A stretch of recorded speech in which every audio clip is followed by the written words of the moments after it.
Step one, what is a flow state? You've probably heard of athletes talk about being in the zone. You hear them say things like, oh, I got into the zone and that's when I started to score all the points. You got to get your mind in the zone. Athletes have known this for a very long time. Being in the zone means getting into a flow state. And this means it's like a specific period of time where your brain just has no irrelevant thought and you merge into the task that you're doing. This means that whilst you do a certain task, you're not thinking about memories from from high school. You're not thinking about irrelevant thoughts and a to-do list of what you're going to do after this. You're literally so immersed into the activity that you almost merge into it yourself. And as we discover in this guide, which this is going to make you feel really enlightened, this is the peak human experience. When you learn how to consistently get into a flow state, you're going to realize that this was the secret to happiness all along. A flow state lasts anywhere from 30 minutes to 2 hours. I hope that you're not one of the people whose flow states is like very short because you just can't get that much done. But there's a bunch of things that I'm going to teach you to prolong how long you can get into the flow state for inside of this guide. This is very similar to the concept of deep work by the author Cal Newport. Deep work is more like the habits around your work. You don't get distracted. You don't switch tasks. Flow state is the specific block where you literally have no thought and we're narrowing in on this one specific task. So it's kind of like the next level of deep work. Step 1.1, the benefits of flow states. How many people do you speak to who aren't even present when you speak to them? How many times have you spoke to your mother and you can see that her brain's just mind wandering? Your friends, and they've got their phones in their hand, and you see their eyesight gloss down when they start typing away whilst you talk to them. It's like most people are honestly like socially disabled these days. Like they genuinely, honestly, it feels like most people have got special needs when you speak to them. It really does, right? Their brain, especially young people, their brain just like goes, like they start twitching and doing like some TikTok dance out of nowhere. It's just strange when you speak to someone because they're not in a flow state, because their mind's wandering. And honestly, you're probably one of these people. We look outward and we see the problem of the modern times with young people being, like ADHD symptoms, everyone's attention span's so bad. We're looking outward when we are part of that group. And so when your mother's telling you a story of like her childhood, she actually feels like you're listening to her. And when your friend is opening up to you and you're actually in a flow state listening to him and you're not thinking of something irrelevant, you're not waiting to jump in with something you're saying, and he's able to express, that he's going through a hard time, you being in a flow state might have just saved his life. And when you do meet the nice, beautiful, feminine woman that you want to partner up with, she's going to feel this at your most intimate moments. And this will make your love blossom with her. The major benefit of flow states is happiness. It's seen as the peak human experience by psychologists because this is a moment when our mind just stops talking. There was a very famous study which was titled, "A Wandering Mind is an Unhappy Mind." If you've ever researched like meditation, mindfulness, presence online, you've probably heard of this. This was a massive study where they got people to kind of like hold pages. Imagine kind of like a phone that will beep it and send a notification. And they got hundreds of people to hold these phones through their normal life. And they would just send out beeps, like notifications, and ask them, okay, what are you doing right now? What are you thinking about? And how happy are you? And they found that very consistently, if your mind was not focused on the thing that it was currently doing, you were unhappy. So for example, the worst period of like a normal life for people is when they're commuting, especially when they're stuck in traffic, because no one is stuck in traffic presently. No one's like, they're like super mindful in a flow state. Everyone's thinking about something else. Everyone can't wait till they get home. And the same is said for even in working and studying. And the peak experience for most people is actually making love, because that's the moment when most people are present. A wandering mind is an unhappy mind. Flow state is when it feels like you have no mind at all. So it's the as good of a human experience as you could possibly get. Step 1.2, why no one's happy these days. I want you to imagine hundreds, maybe thousands of years ago, how simple life would have been. You're a fisherman. You wake up next to your wife and you see the most beautiful sunrise. You go out into the boat or maybe to the dock and you fish there in a flow state. Every now and then your mind wanders, but to something kind of pleasant. You're thinking about life and some deep, like, philosophical thing that means a lot to you, maybe religion and God.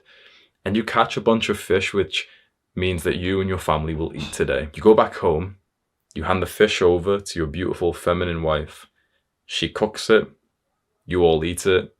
Flow, love, presence, amazing. Now I want you to imagine yourself as the same fisherman, but now going through the Industrial Revolution. The factories have been built, there's pollution everywhere. The fish aren't here anymore. You try and you try and you try, it's been 2 days, you haven't brought back any fish. You need to beg now.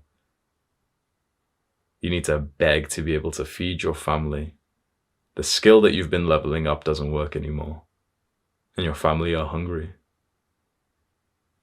There's work in the factory.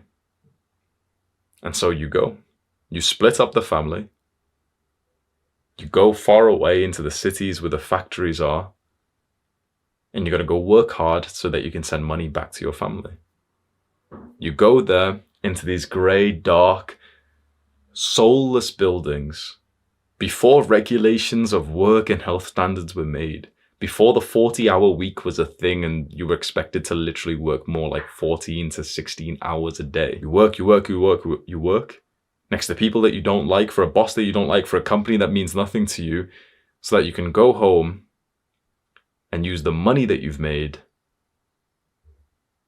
to buy a fish. Obviously, this is an exaggeration of the transition here, but there's a lot of people in the world whose experience of work is exactly like this poor fisherman's. When you look around at most people in the modern day, it feels like we should have been that fisherman, but who is now placed into work that he dislikes. So it doesn't feel like a surprise when you realize that most people are actually quite unhappy with their lives. And to understand why that's the case, when you think about how crazy that is, most people are actually unhappy. Why? Because we don't acknowledge how the mind works. When you wake up and you go to the bathroom first thing in the morning and you brush your teeth, that was only 5 minutes long. But you got 100 negative, upsetting thoughts, didn't you? You go and eat something, but you're not really focused on the food. You're thinking about high school. You're thinking about that person. You're thinking about your boss. You're thinking about the fact that you hate your life, that you reset your nofap streak, that you're lonely, that you don't have a girlfriend. That, that girl that you were messaging has not replied and now you're feeling anxious about it. A wandering mind is an unhappy mind. And most of us spend all of our time with a mind that's thinking about high school, remembering memories, and just all around just regurgitating negative, hateful, horrible thoughts. What's the cure to this? Focusing. Working.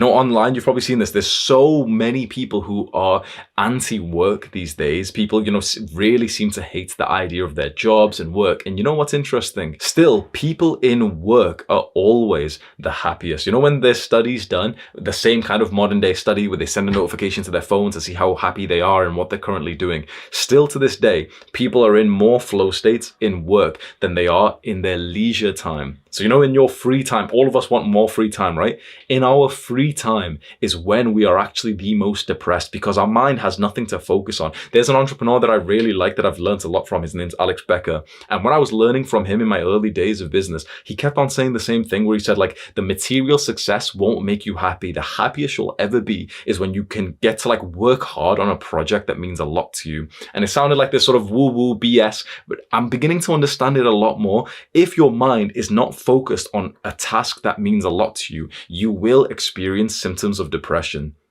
This includes in the free time that we all value so much. We would love to take an extra day off work. For the people who work in a job they don't like, they'd love to have more time off work. They're actually less happy in that time off because no matter what, your mind needs something to do. The father who works super hard, but then he comes home and he sits on the couch and he literally just drinks alcohol and he watches TV all day. That's the worst part of his day, even though that's the part of his day that he desires the most. Our perception of work and of free time is totally destroyed. We probably shouldn't have that much free time. We should have the ability to manage our time, but we should not be sat here doing nothing, because that's when our brain just goes to these irrelevant negative thoughts. Instead, you want to know like the best way to live? We should have more work. We should have more opportunities to get into this deep workflow. Now, you might feel upset and angry at that, and I can imagine a lot of people who work like normal jobs hating me for saying this. But the truth is, this is the time when you're genuinely going to be the happiest, even though you think it's going to be at home when you're scrolling on your phone. We need to destroy this anti-work culture. Understand that, yeah, a lot of jobs are absolutely trash and we should try to get out of them. But we should understand that work and doing things and putting your mind to focus is fantastic. Sitting around wanting idle time, leisure time, free time, and not doing anything. You know, a lot of young entrepreneurs' desire is like to try and make a lot of money so that they can go sit in a beach in Thailand and just kind of like sit there for a while and go, whew, now this is the life with a pina colada, bro. I've done it. I've done it. It's less fun than just being at home and just working on something that means a lot to you. Your life is only built up of the experience that your mind perceives. And so if the experience is boring, your mind's automatically going to start just wandering, and a wandering mind is an unhappy mind. No matter if you're sat on the beach in Thailand or the cafe, I've done it all and I'm telling you from that side. But when your mind is focused on a task, here you are sat at your computer and you can really get into a flow state there for hours a day. You can't help but not be like super happy and focused, and there's no little demons in your mind. That's what we should strive for. But the problem comes because we're so externally focused. We've been sold this idea that materialism will be the cure to all of our pains and unhappiness from the moment we were born, especially if you've lived in Western countries, even though this is also very prevalent in like India, Pakistan, and the Eastern countries as well now. Most of us believe that this unhappiness and boredom feeling that we feel every day will be cured if we achieve some kind of external material success. If we, for example, get to 10,000 subscribers, if we make this much money in our business, if we get this many followers, if we buy the car, the house, the watch, all these things. Now, more and more people are beginning to wake up and realize that these things won't make you happy, because our desire for the material success changes what we do for like the flow state activity today. Let's say, for example, your natural 10 out of 10 flow state activity that would literally bring like the most joy and happiness to your life is teaching. But that doesn't bring much material success, right? Teaching doesn't pay that much, right? And so you start to chase the material success. And so to get the money, all the fancy stuff that you want, you change the daily task that you're doing. And then before you know it, you're spending your time doing some business that you hate, or, you know, like working some high level career. You wanted to become a teacher, but your parents convinced you to get into engineering or into finance or something. And here you are spending all of your actual time, the most valuable thing there is, just because external validation might come. There's status, there's the prestige, there's the extra money. But then those things don't change your life. They don't improve your life. And mental health research proves this. There's a free online course that changed my life forever. It's called The Science of Wellbeing. If you just search it on Google, you can go and find it. It's a very good online course made by Yale University. And they break down like the real studies to show what actually makes someone happy. And it is not what you have dedicated your life to. You're going to start coping and disagreeing with this. Good grades don't make you happy. A high-paying job doesn't make you happy. Even the body, like the body transformation doesn't even make you happy. The watch, the fancy car, like any of these things don't actually improve your mental well-being. You might think that they do, because in the research that I've seen, what's very interesting is that we genuinely perceive a happiness boost when we decide to like go and, you know, increase our grades or to buy the thing. We think it's going to make us happy. But when we actually get the good grades, when we actually buy the car, our happiness does not change at all. Usually there's a little bit of a dip, actually. The things that make you happy, you want to know what they are? It's the softer things that sound so uncool. It's mindfulness, it's good sleep, good diet, it's social connection, kindness, and flow state. Don't focus on the material success that the modern world is trying to convince you is important, of getting more likes on Instagram, because you can go and find someone who's achieved everything that you want and they'll literally look to you like normal. Like, how badly do you want 2 million subscribers? I've got it. It changes nothing in your life. If my day was filled up of tasks that I didn't like because I had this many subscribers, I would genuinely have a worse life now than 2 years ago when I had none. Every millionaire, every guy who's made money, who's actually made money and not lying about it, will tell you the same thing. It's like you wake up and life's just exactly the same. Nothing has changed, but just what you spend your time doing. And yet we keep chasing the material desires. You're not going to just stop wanting to get higher grades just because I've said this to you, right? And so this is, in a weird way, this is like an average person's level of ambition. I want to get the material success. You know what's very interesting? The biggest, especially male influencers of today, they're all right here. You see these guys who are showing this material success, the external results, and that's what they live their lives for. Here they are just running on the hamster wheel inside of the matrix that they so fight against. Here they are controlled by the puppet masters that they speak so ill of. If there is a man who's chained to his incessant need for external validation for this materialism, he's not free. In fact, I think a man's maturity comes at the moment when he realizes it's not about the things that are outside of you, it's purely internal. But here we are with this level of ambition, hoping to get like a head turn when someone sees us in the car or the fancy watch. What we're suggesting here will lead you to a better life.